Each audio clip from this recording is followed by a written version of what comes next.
Hello students, welcome in our YouTube channel NB Reborn Tech।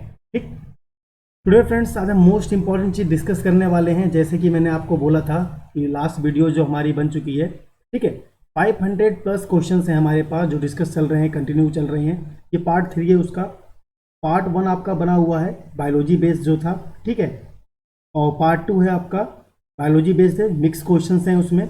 तो आप जरूर जाके उसे देखें, इससे बेहतर कुछ नहीं है। ये इंपॉर्टेंट है आपका एसएससी जेईई एग्जाम जो होने वाले हैं अभी, ठीक है।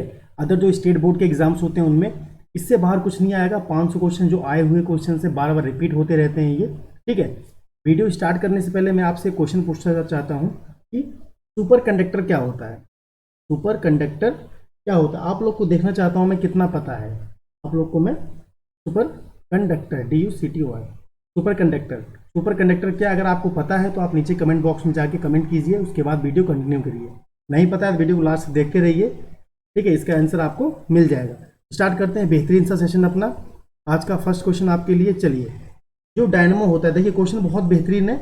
इजी वाले क्वेश्चंस भी होंगे और टफ वाले भी होंगे। कहने का मतलब इजी हमने जो पहले पढ़ रखे हैं, पहले कर रखा है हमने, वो नहीं करेंगे, उसे हटा दिया गया है। साथ साथ इसे समझते चलेंगे। यहाँ पे क्या पूछा गया है, जो डायनेमो होता है आपका, डायनेमो है क्या चीज़, डायनेमो एक डिवाइस है, ठीक है। आपको याद होगा अच्छी तरीके से, डायनेमो क्या है, नॉर्थ और साउथ पोल, इसके बीच में एक आर्मेचर लगा होता है, ठीक है। यहाँ पे एक दो रिंग्स लगी होती हैं, स्लिप रिंग्स। कौन सी रिंग्स होती हैं, स्लिप रिंग्स होती हैं।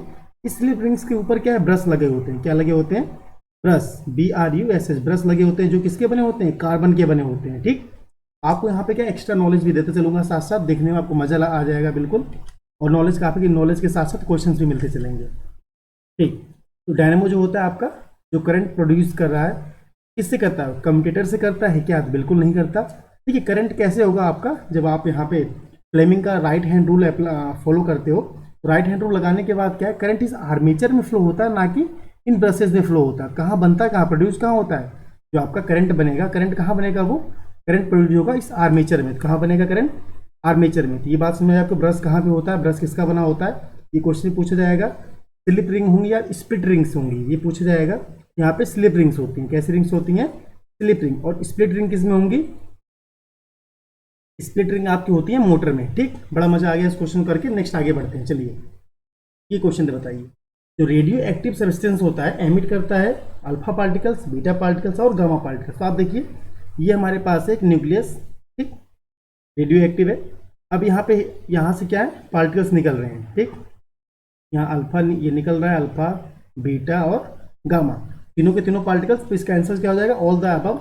अब लेकिन समझिए यहाँ पे, अब जो काम की बात क्या समझना है आपको, ये समझना है, इनसे ये क्वेश्चन पूछा जाएगा, इनमें से कौन कौन से पार्टिकल्स में कितने कितने इलेक्ट्रॉन प्रोटॉन क्या निकलते हैं, समझ लेते हैं। जितने भी अल्फा रेडिएशन होगा, क्या होगा आपका, अल्फा रेडिएशन। इसीलिए मैं इस टाइप से क्वेश्चन को कंप्लीट डिस्कस करता हूँ, ताकि इससे जो जुड़े हुए क्वेश्चन हैं वो बचे ना आपसे।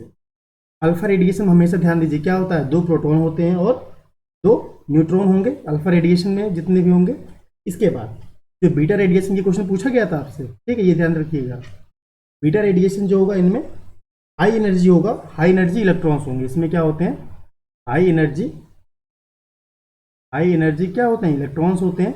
और जो गामा रे होती हैं, गामा रे, इसमें क्या होता है, इलेक्ट्रोमैग्नेटिक प्रोटॉन्स होते हैं। क्या होते हैं इसमें, इलेक्ट्रोमैग्नेटिक क्या होते हैं इसमें, प्रोटॉन होते हैं, ठीक। आप देखो उसे नोट कर लीजिए या स्क्रीनशॉट लेते चलो साथ साथ, ताकि पढ़ने में आपको आसानी हो। और इसकी PDF मैं आपका ये फेसबुक पेज पे अपलोड कर दूँ, ठीक है। यहाँ से आप जाके डाउनलोड कर पाओगे, और नहीं मिलता है तो आप नीचे कमेंट बॉक्स में कमेंट कर सकते हो। आपके जो डाउट्स होंगे वो सॉर्ट आउट किए जाएंगे, प्रॉब्लम्स को। चलिए नेक्स्ट क्वेश्चन देखते हैं। बहुत ही बेहतरीन, बहुत ही इंपॉर्टेंट क्वेश्चन है। हर क्वेश्चन के पीछे लॉजिक है, ठीक, तभी उसका आंसर होगा। मेल्टिंग पॉइंट आइस का, आइस जो होता है बर्फ आपका, आइस का मेल्टिंग पॉइंट, ठीक है। ये आइस रखा हुआ है, ये पिघल रहा है धीरे धीरे। अभी उसका क्या होगा, प्रेशर के साथ देख रहा है ना हमें, इंक्रीज हो जाएगा। जब प्रेशर को बढ़ा दोगे तो मेल्टिंग पॉइंट क्या, जल्दी जल्दी बर्फ पिघलने लगेगी। डिक्रीज हो जाएगा, या फिर इससे कोई इफेक्ट नहीं पड़ेगा।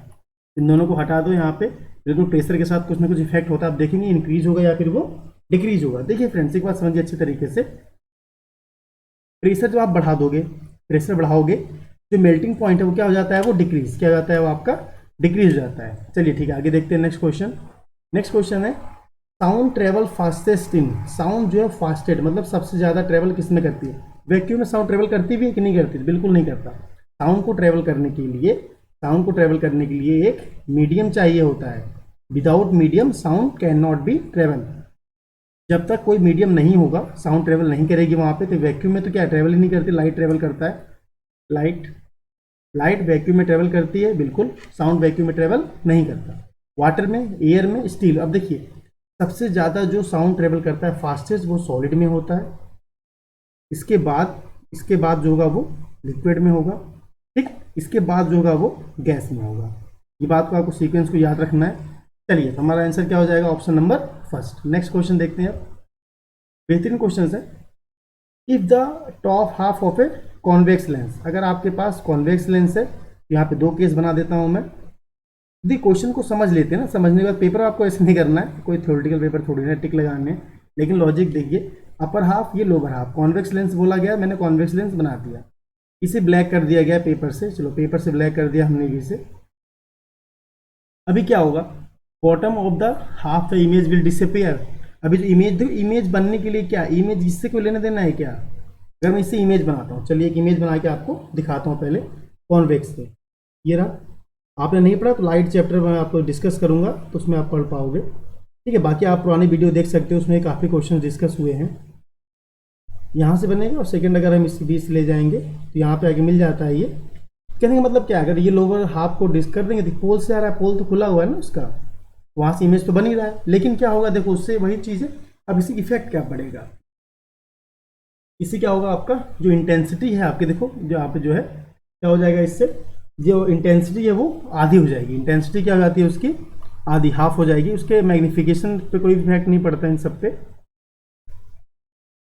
उसकी इंटेंसिटी क्या हो, कैसे हो जाएगी, वो आधी हो जाएगी, रिड्यूस जाएगी हाफ पे। चलो आगे देखते हैं। अब ये भी है, आप ना वीडियो अगर अच्छी लगे तो आप लाइक जरूर कर दिया करो, इससे काफ़ी मोटिवेशन मिलता है। पावर ऑफ लेंस -2D है। कमेंट जब अच्छे आते हैं सुन के काफ़ी अच्छा लगता है। पावर क्या है आपके, -2D है। पावर 2D होता है जब, what is the focal length, focus क्या होगा, फोकस हमेशा किस में होगा, मीटर में। तो यहाँ पे सारे मीटर में दिख रहे हैं, ठीक है। चलिए पावर है इतना, तो पावर और फोकस का रिलेशन क्या है, इनवर्स रिलेशन होता है 1/f। तो f निकालोगे तो क्या हो जाएगा 1/p। यहाँ पे क्या है माइनस का, -2 डायोप्टर, तो माइनस प्लस तो कॉन्वेक्स और कॉनकेव के लिए इंडिकेशन किया जा रहा है, ठीक है। तो यहाँ पे क्या हो जाएगा 1/2 का मतलब क्या होता है 0.5। 0.5 ऑप्शन नंबर डी जो है वो क्या है, वो राइट है, 0.5 मीटर, ठीक। चलिए आगे बढ़ते हैं। अपने फ्रेंड्स को बताइए, आप पढ़िए और डिस्कशन करते रहिए। नहीं आ रहा तो आप कमेंट बॉक्स में कीजिए, 100% रिप्लाई होगा आपके कमेंट का। एक वोल्ट जो है वो किसके इक्वल होता है, अब देखो 1 वोल्ट की बात की जा रही है, तो 1 वोल्ट किसके इक्वल होता है, 1 वोल्ट क्या होगा। देखो 1 वोल्ट की डेफिनेशन क्या आपको याद है क्या, ठीक। अगर नहीं याद है तो आप बेसिक इलेक्ट्रिसिटी क्लास भी में डाल रखा है, वो पढ़ सकते हो आप। उसे और क्लियर करने के लिए अपना आपको जो क्रिस्टल है वो क्लियर हो जाएगा वहाँ से। नहीं तो देखिए मैं समझा देता हूँ यहाँ पे आपको दोबारा एक बार। 1 वोल्ट क्या था आपको पता है, जब वोल्टेज हम पढ़ रहे थे इलेक्ट्रिसिटी में, तो यहाँ से यहाँ तक चार्ज जाता है, जितना वर्क डन किया जाता है 1 वॉट बाई 1 कूलाम, ये वर्क डन होता है 1 कूलाम। वर्क डन चार्ज को इधर से इधर ले जाने में जितना वर्क डन होता है वही क्या होता है 1 वोल्टेज होता है, 1 वोल्ट होता है। यानी ऑप्शन नंबर क्या हो जाएगा इसका, वी। ये फॉर्मूला देखिए, इससे न्यूमेरिकल भी आएगा, इसलिए ये फॉर्मूला इंपॉर्टेंट है, ठीक। Q बराबर NE, इससे न्यूमेरिकल पूछा जाएगा। V बराबर IR, इससे न्यूमेरिकल पूछा जाएगा। और आपका V बराबर W/Q, इससे न्यूमेरिकल पूछा जाएगा। ये सारे हैं आपके फॉर्मूले इंपॉर्टेंट, ठीक। इससे सबसे क्वेश्चन पूछा जाता है। और भी फॉर्मूले मैंने वो डिस्कस कर रखा है, अपने आप प्रीवियस वीडियोज में आगे देख पाओगे, ठीक है। जेई की कई सारी वीडियोज बनी हुई है, उससे देखना है उससे देख सकते हो आप। इलेक्ट्रिसिटी की अलग सेपरेट वीडियो भी बनी हुई है, तो आप वहाँ जाके देख पाओगे। चलो ठीक, नेक्स्ट क्वेश्चन देखते हैं। The filament of bulb, bulb जो होता है, बल्ब के अंदर ये फिलामेंट होता है इस तरीके से। आपका बल्ब हो गया, ये बल्ब हो गया ऐसे, बल्ब है ये। बल्ब के अंदर का जो फिलामेंट है ये वाला, ये फिलामेंट वो किसका बना होता है, मर्क्यूरी का, टंगस्टन का, कॉपर का, नन ऑफ दिस। किसका बना होता है ये, टंगस्टन का। टंगस्टन का बना होता है बिकॉज इसका जो मेल्टिंग पॉइंट है वो क्या होता है, वो हायर होता है, अप्रोक्सीमेट 3000 डिग्री सेंटीग्रेड, ठीक। 3000 डिग्री सेंटीग्रेड होता है वो, 3000 डिग्री सेंटीग्रेड के इक्वल होता है टंगस्टन का। फ्यूज वायर शुड हैव, जो फ्यूज वायर होता है वो क्या होता है, ठीक है। जो आपने देखा होगा सिलेंड्रिकल आजकल ये बड़ा फेमस है, जो आपके घरों में अप्लायंसेज में लगे होते हैं, इनके बीच में पतला सा वायर होता है। या फिर आप पुराना मॉडल देखोगे वहाँ पे एक ऐसे करके ब्लॉक होता है, इसके बीच में वायर लगाया जाता है ऐसे करके। इसी होल्डर को हम प्लग कर देते हैं अपने एक सॉकेट जो होता है, ठीक। इसे कहते हैं फ्यूज। फ्यूज के अंदर जो वायर होता है उसकी प्रॉपर्टी क्या होनी चाहिए, क्या low resistance high melting point. अगर तो हाई मेल्टिंग पॉइंट होगा पिघलेगा ही नहीं, वो पिघलेगा नहीं तो अप्लायंसेस क्या हो जाएंगे, खराब हो जाएंगे। उसका मेल्टिंग पॉइंट तो लो होना चाहिए। तो ये हाई मेल्टिंग पॉइंट तो काट ही देता हूँ ना, दोनों ऑप्शन गलत हो गए। अब उनकी रेजिस्टिविटी कैसी होनी चाहिए, अब उनकी क्या होना चाहिए, रेजिस्टिविटी कम रेजिस्टेंस होना चाहिए, ज़्यादा रेजिस्टेंस होना चाहिए। देखो अगर आपका लो लो रेजिस्टेंस होगा वो, तो क्या होगा, लो मेल्टिंग पर। देखो यहाँ से ऑप्शन चेक करा करो आप कैसे आंसर देना है। तो हमें से ध्यान देना, जितने भी आपके फ्यूज वायर होते हैं सब क्या हाई रेजिस्टेंस होते हैं और लो मेल्टिंग पॉइंट होते हैं। ठीक, नेक्स्ट आगे बढ़ते हैं। The fourth state of matter is known as. अब देखो यहाँ से ये फिर बहुत इंपॉर्टेंट क्वेश्चन आ गया। Fourth state of matter, fourth state of matter की बात की जाएगी आपको, या फिर इसे एक नाम से और जानते हैं, वो नाम पहले देख लेते हैं। इसे हम एक नाम से और जानते हैं, क्या कहते हैं उसे, इसे हम कहते हैं फर्स्ट स्टेट ऑफ मैटर। क्या कहते हैं इसे, फर्स्ट स्टेट ऑफ मैटर। इसे इस नाम से भी जाना जाता है, फर्स्ट स्टेट ऑफ मैटर या फिर फोर्थ स्टेट ऑफ मैटर। ठीक, फोर्थ स्टेट ऑफ मैटर क्या होता है, फोर्थ स्टेट ऑफ मैटर। देखिए फोर्थ स्टेट ऑफ मैटर क्या है, गैस है क्या, नहीं, सॉलिड है क्या, वेपर है क्या, इलेक्ट्रॉन है, इलेक्ट्रॉन तो है ही नहीं। प्लाज्मा क्या होता है आपका, प्लाज्मा। प्लाज्मा के बारे में एक बात और बताना जो पेपर में पूछा जाता है काफी ज्यादा। अगर प्लाज्मा है क्या चीज, प्लाज्मा के अंदर क्या होता है, इसे नोट करोगे आप, it is ionized, it is ionized gas in which, इसके अंदर क्या होता है आपका, positive ion, positive ion and free electron, and free electron, and free electron वो क्या होते हैं, मूवमेंट करते रहते हैं। क्या करते हैं, मूवमेंट करते रहते हैं। Positive ion and free electrons ये मूवमेंट करते रहते हैं। मूवमेंट करने से क्या होगा, ये अपना आपका स्क्रीन जो होता है वो शो करा हुआ है इस तरीके से। ये कौन सी स्टेट है आपकी, फोर्थ स्टेट है, इसे आप ध्यान से समझोगे। अब देखो यहाँ पे फिर इंपॉर्टेंट चीज आ गया, क्वेश्चन बहुत बेहतरीन बेहतरीन सारे। At 0 degree Kelvin, 0 degree Kelvin पे जो जर्मेनियम है वो कैसी प्रॉपर्टी शो करता है, semiconductor, good conductor, bad conductor, या फिर इसको तो हटाओ थोड़ी देर के लिए अभी। देखो जब नानो दी जाए ना थोड़ा सोचा करो, उसको हटा दिया करो पहले। अब यहाँ देखो सेमीकंडक्टर जर्मेनियम तो पहले नॉर्मल रहता है, तो सेमीकंडक्टर की तरह बिहेव करता है। ठीक, अभी से जब और 0 डिग्री केल्विन पे कर दिया गया तब क्या हो जाएगा वो, देखो कोई भी चीज़ जब 0 डिग्री केल्विन पे कर देते हो आप, जैसे जैसे टेम्परेचर कम होने लगता है उनका, वैसे वैसे क्या होते हैं वो अपनी प्रॉपर्टीज़ को भी वो चेंज करने लगते हैं। अपनी प्रॉपर्टीज़ क्या करते हैं वो चेंज करना स्टार्ट कर देते हैं। अब जर्मेनियम की खास बात करोगे, सेमी कंडक्टर रह जाएगा क्या, नहीं।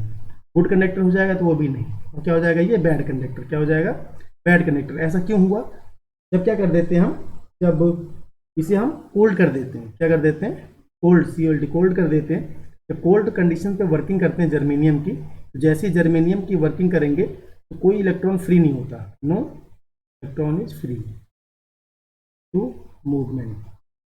ठीक है, मूवमेंट या फिर कंडक्शन के लिए कोई इलेक्ट्रॉन क्या होगा, फ्री नहीं होता है। जब इलेक्ट्रॉन फ्री नहीं होंगे तो क्या हो जाएगा, वो बैड कंडक्टर बन जाएगा आपका। तो जर्मेनियम के केस में क्या होता है, जब इसे लो कर देते हैं, लो करने के साथ साथ कई सारे मेटल्स जो होते हैं आपके, उनकी प्रॉपर्टीज क्या होती है वो चेंज होने लगती हैं। ठीक है, चलिए आगे बढ़ते हैं। अभी आपको बताया जाएगा सुपर कंडक्टर क्या होता है, आंसर देता हूँ, पहले ये अपने क्वेश्चंस कर लेंगे वाले।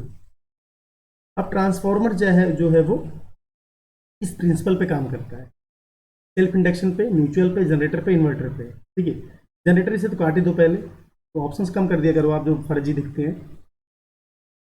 ट्रांसफार्मर की बात करते हैं, ये मैंने बना लिया यहाँ पे, और आपका ये प्राइमरी कॉइल लगा दिया मैंने, ये लगा दिया मैंने सेकेंडरी कॉइल। ठीक, अभी जब जैसे इस पर आप करंट प्रोड्यूस करोगे, यहाँ पे क्या होगा, कोर में एक इंडक्शन बनेगा, इंडक्शन बनने की वजह से यहाँ पे EMF प्रोड्यूस होगा, इसमें भी करंट फ्लो होगा। इसे कहते हैं म्यूचुअल इंडक्शन। इसे क्या कहते हैं हम, म्यूचुअल इंडक्शन। इसे क्या कहते हैं, म्यूचुअल इंडक्शन कहते हैं। तो option number second is right. Transformer पे क्या होता है हमेशा, म्यूचुअल इंडक्शन से जो करंट है वो दूसरे उस पर जनरेट, कॉइल पे जनरेट हो जाता है। ये प्राइमरी कह सकते हैं, इसे कह सकते हैं हम सेकेंडरी कॉइल। ठीक, तो मैंने इस पर इलेक्ट्रिसिटी जब वीडियो बनाया था उस पर काफ़ी डिस्कशन किया, तो आप वहाँ जाके देख सकते हो। चलो, फोटो इलेक्ट्रिक सेल क्या होता है। फोटो इलेक्ट्रिक सेल क्या है, आपने देखा है सोलर प्लेट, सोलर प्लेट देखा होगा।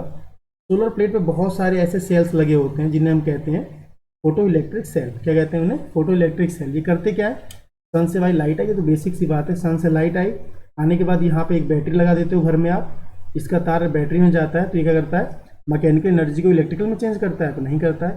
हीट एनर्जी को मैकेनिकल एनर्जी में करता है, तो नहीं करता है। लाइट एनर्जी को केमिकल एनर्जी में करता है, या फिर लाइट एनर्जी को इलेक्ट्रिक इलेक्ट्रिकल एनर्जी में करता है, तो लाइट एनर्जी को इलेक्ट्रिकल एनर्जी में चेंज करता है। तो ऑप्शन नंबर 4 क्या हो गया, वो राइट हो गया। चलिए नेक्स्ट क्वेश्चन देखते हैं अब।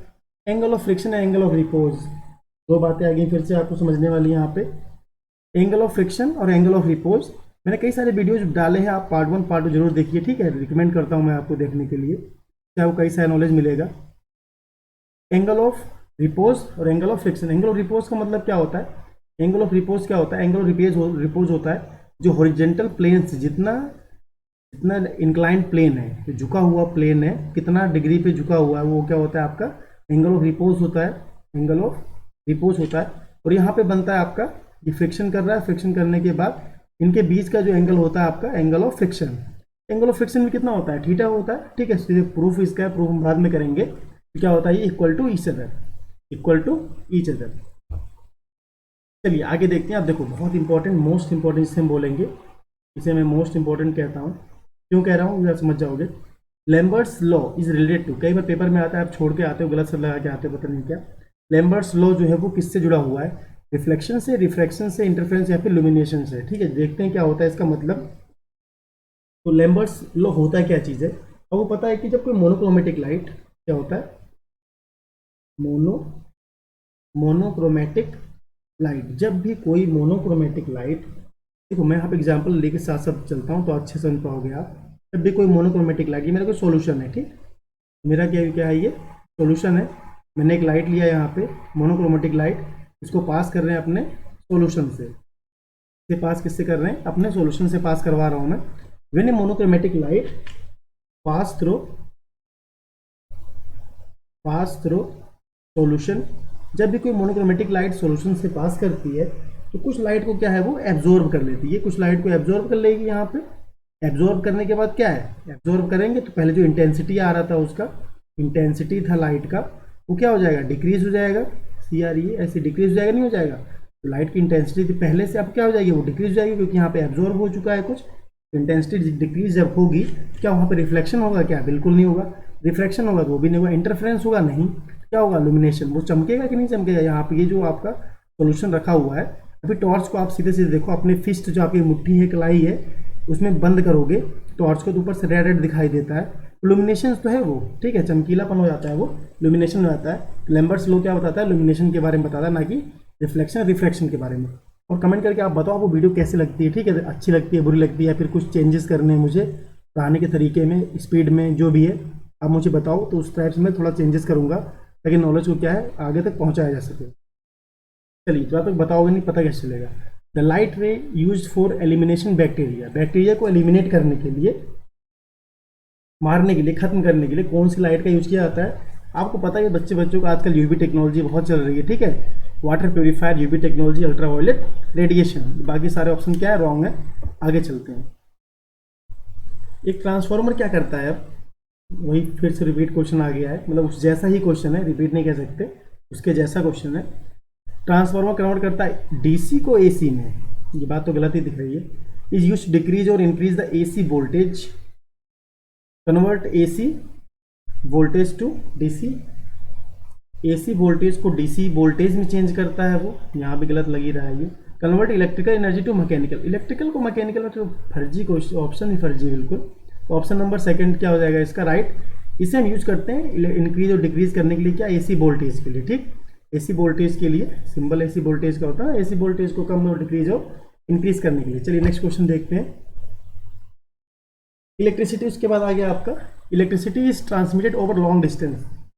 आप जानते हो जब पावर, जो यहाँ पे पावर बनती है, बिजली बनाई जाती है, वहाँ से आपके घरों तक बिजली पहुँचती है लंबे वायर के थ्रू, तो जो ट्रांसमिटेड होता है वहाँ पे, तो लॉन्ग डिस्टेंस पे ट्रांसमिट क्या होता है, फास्ट होना चाहिए वो, ठीक है, इस सेफ होना चाहिए, सस्ता होना चाहिए, या फिर वेस्टेज ऑफ एनर्जी कम होना चाहिए। आपको एक बात पता नहीं होगा तो मैं बता देता हूँ। जब एनर्जी, बिजली का ट्रांसफॉर्मेशन होता है, सबसे पहले वो लॉसेस बहुत ज़्यादा होते हैं, वहाँ पे क्या होते हैं, लॉस, बहुत हीट लॉस होता है। आप देख पाते हो अपने घरों में बिजली के तारों में, गर्मी से क्या हो रही है, बहुत सारी हीट निकल जा रही है। वो हीट क्या है, एनर्जी ही तो है जो आपके तारों में चल रही थी, एनर्जी के हीट के फॉर्म में क्या हो रही है, वो बाहर एमिट हो जा रही है, निकल जा रही है, यानी कि लॉस को हमें बचाना चाहिए, वेस्टेज ना हो। ऑप्शन नंबर सेकंड क्या हो जाएगा इसका राइट हो जाएगा, बाकी सारे क्या हो जाएंगे, लॉस। चीपर सेफर है तो होना ही चाहिए, लेकिन जो मोस्ट है वो क्या होना चाहिए, वेस्टेज कम होना चाहिए, बहुत ज़्यादा वेस्ट होता है। ठीक है, चलो आगे बढ़ते हैं, नेक्स्ट क्वेश्चन देखते हैं। मिराज जो होता है, मिराज पराठे वाला नहीं है, मिराज क्या होता है, मिराज जो एग्जाम्पल है वो किसका है, वो तो मिराज का मतलब क्या है, जब भी बहुत गर्म दिनों में क्या होता है, आप रोड पे देखते हो, ऐसे रोड, अगर आपका रोड का एग्जाम्पल लें, रोड पे आप देख रहे हो कि आपको लगता है कि यहाँ पे कुछ पानी वानी तो नहीं, गड्ढा वड्ढा तो नहीं यहाँ पे, या फिर रेगिस्तान में देखा जाता है एक पेड़ बना हुआ है, पेड़ का इमेज नीचे बनने लगता है, ऐसा लगता है खाली हमें कि तो हिरन को लगता है कि, या फिर जो इंसान होते हैं उन्हें लगता है कि यहाँ पे पानी होगा, जाते हैं देखते हैं वहाँ पे कुछ नहीं होता है। ठीक, इसे कहते हैं मिराज, मतलब कि आपका भ्रम पैदा कर देता है एक तरीके से। तो वो क्या होता है, क्यों होता है, तो आपको पता है, देखो जब हम TIR पढ़ रहे थे, ठीक है, TIR टोटल इंटरनल रिफ्लेक्शन, पहला यहाँ लाइट आती है, रिफ्रैक्शन होता है, इसके बाद क्या होगा, टोटल इंटरनल रिफ्लेक्शन होता है, इसके बाद ही होगा क्रिटिकल एंगल, पढ़ा था हमने क्रिटिकल एंगल, उससे कम, उससे क्या होता है आपका क्रिटिकल एंगल से ज़्यादा होगा तभी तो नीचे रिफ्लेक्शन होता है इसका। तो यहाँ पे क्या होगा, पहले रिफ्लेक्शन आपका रिफ्रैक्शन होगा, उसके बाद क्या होगा, TIR टोटल इंटरनल रिफ्लेक्शन होता है। ठीक, तो ऑप्शन नंबर कौन सा है, सी इसका राइट है। चलिए अब नेक्स्ट क्वेश्चन देखते हैं अपना, इससे पहले मैं आपको बता देता हूँ, पहले क्वेश्चन कर लेते हैं उसके बाद आगे। देखो, a bird sitting in the wire cage which hanging from a spring balance पे कोई चिड़िया बैठी हुई है। ठीक, ऐसे मैंने बना लिया इसे, ये आपका स्प्रिंग बैलेंस है, ऐसे यहाँ पे एक चिड़िया बैठी हुई है, ये चिड़िया है कोई, एक चिड़िया बैठी हुई है।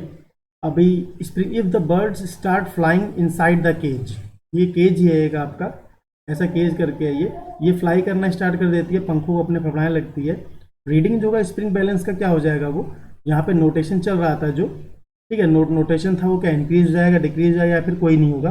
देखो जितना भी पहले था उसका वेट जितना था, पंख जब उसने फड़फड़ाना स्टार्ट कर दिया, अभी क्या होगा, प्रेशर वो एयर का नीचे लग रहा है, खुद का वेट क्या है वो कम हो रहा है, नहीं हो रहा है, तो क्या हो जाएगा, पहले से वो कम हो जाएगा। ऑप्शन नंबर इसका बी जो है वो राइट है। ठीक, अब बात कर लेते हैं अपने सुपर कंडक्टर की, क्या था आपका सुपर कंडक्टर। सुपर कंडक्टर क्या होता है, ठीक है, देखिए सुपर कंडक्टर क्या है, ये देखो ऐसे कोई मटेरियल जो आपका, सुपर कंडक्टर क्या है, कोई भी एलिमेंट, कोई भी क्या होते हैं आपके जो एलिमेंट होते हैं, या फिर मेटेलिक एलॉय क्या होते हैं आपके, मेटेलिक, जो मेटेलिक एलॉय होते हैं, जो मेटेलिक एलॉय होते हैं, एलिमेंट और मेटेलिक एलॉय, ठीक है, जब इसको कूल कर दिया जाता है, क्या करते हैं, इसे कूल कर देते हैं, काफ़ी कूल कर देते हैं हम इसे, कितना कूल कर देते हैं, बिलो आ सर्टन थ्रेशोल्ड, कुछ हम सर्टन थ्रेशोल्ड होते हैं, हर मटेरियल का अलग अलग होता है, ठीक है, उससे नीचे हम ठंडा कर देते हैं इसको, थ्रेशोल्ड टेम्परेचर, उसे ठंडा कर दोगे जब आप इसे, तो ये क्या कर देंगे, अपने जो रेजिस्टेंस है उसको लॉस कर देते हैं, क्या कर देते हैं, ये losses all electrical resistance electrical resistance को क्या कर देते हैं, ये लॉस कर देते हैं, और वो अलग तरीके से बिहेव करने लगते हैं। अब पेपर में जो क्वेश्चन आता है वो इससे ये आता है, क्या आप बताओ, क्या जो गोल्ड है आपका, गोल्ड या फिर कॉपर, ये सुपर कंडक्टर है, तो ये बिल्कुल नहीं है, ये ध्यान देना आप, गोल्ड और कॉपर क्या है आपके सुपर कंडक्टर नहीं है। एग्जाम्पल क्या होगा सुपर कंडक्टर का, अगर हम एग्जाम्पल की बात करें, एग्जाम्पल लिख लो आप, एल्यूमिनियम